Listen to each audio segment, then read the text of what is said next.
नमस्कार किसान भाइयों। आज हम इस वीडियो में गेहूं का सही भंडारण क्यों ज़रूरी है इसके बारे में जानकारी देखेंगे। तो दोस्तों, गेहूं भंडारण करना बहुत ज़रूरी होता है, क्योंकि सही तरीके से यदि हम भंडारण करते हैं या फिर गेहूं को सही तरीके से स्टोर करते हैं तो उससे अनाज लंबे समय तक सुरक्षित रहता है। उसी के साथ अगर भंडारण सही न हो तो नमी, कीड़े और फंगस के कारण गेहूँ खराब हो सकता है, तो जिससे किसान को बहुत सारा नुकसान होता है।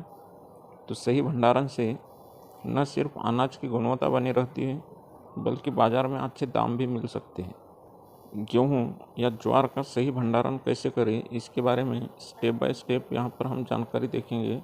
गेहूँ या ज्वार का सही से भंडारण, तो देखते हैं पहली जो स्टेप है वह स्टेप क्या है दोस्तों। अच्छी तरह से उस अनाज को सुखाए। यदि हम खेतों से लाया हुआ अनाज अच्छी तरह से सुखाते हैं या गेहूँ या ज्वार को धूप में अच्छी तरह से सुखाते हैं तो नमी उसकी 12% से कम होनी चाहिए। गीले अनाज को स्टोर ना करें। यदि हम गीले अनाज को स्टोर करते हैं तो वहाँ पर कीट या फिर बुरशी जन्य जैसे रोग उसे जड़ सकते हैं और जिसके कारण अनाज भी खराब हो सकता है। उसी के साथ उसकी सफाई भी करते रहें। अनाज से धूल या मिट्टी, पत्थर और ख़राब दाने उसमें से अलग करें। साफ अनाज ही भंडारण के लिए रखें, तो इससे अनाज अच्छा रहता है।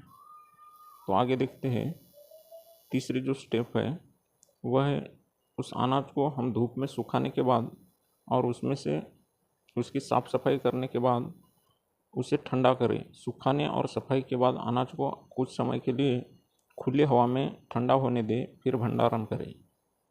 उसी के साथ उचित भंडारण बर्तन का चयन करें। अनाज को धातु के ड्रम, प्लास्टिक ड्रम या जूट की बोरी में स्टोर करें। बर्तन सूखा और साफ होना जरूरी होता है। यदि बर्तन सूखा और साफ न हो तो अनाज वहाँ पर खराब हो सकता है। तो आगे देखते हैं, स्टोरेज से पहले कीट नियंत्रण भी बहुत ज़रूरी होता है। भंडारण से पहले अनाज में नीम की पत्तियाँ, नीम का तेल उसमें यदि हम डालते हैं तो बहुत अच्छा होता है।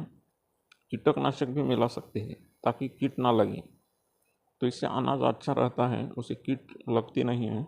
उसी के साथ भंडारण का स्थान भी ध्यान रखना जरूरी होता है। जिस जगह पे हम भंडारण कर रहे हैं वह जगह कैसी है वह भी बहुत ज़रूरी होता है। तो भंडारण का स्थान साफ और सूखा होना जरूरी होता है। उसी के साथ ठंडा और हवादार होना भी ज़रूरी होता है। नमी, पानी और सीधी धूप वहाँ पर ना आए, उससे अनाज को बचाए ताकि अनाज अच्छा रहे। आगे देखते हैं,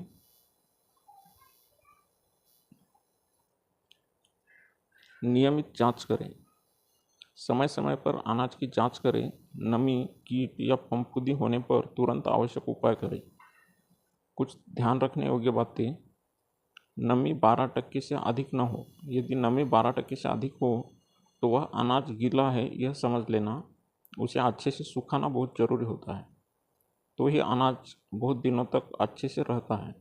अनाज को दीवार से 6 से 8 इंच की ऊंचाई पर रखें। उसी के साथ भंडारण स्थान पर चूहों से बचाव के उपाय करें। उसे चूहे ना काटें, इसकी भी उपाय करने जरूरी होते हैं। पुराना अनाज पहले निकालें। उसी के साथ रासायनिक दवाइयों का उपयोग सही मात्रा में सुरक्षा के साथ करें। तो यह कुछ बातें जरूरी है ध्यान में रखनी। उसके बाद देखते हैं, भंडारण के लिए उपयुक्त विकल्प।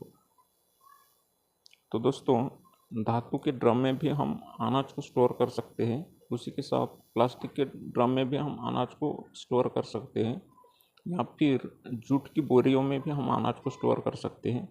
यदि अनाज हमारे पास बहुत बड़ी मात्रा में है तो सिलो उसके लिए बहुत अच्छा और बेस्ट विकल्प होता है। भंडारण की अवधि, गेहूँ 6 से 12 महीने तक सुरक्षित रह सकता है और ज्वार 8 से 12 महीने तक सुरक्षित रह सकती है।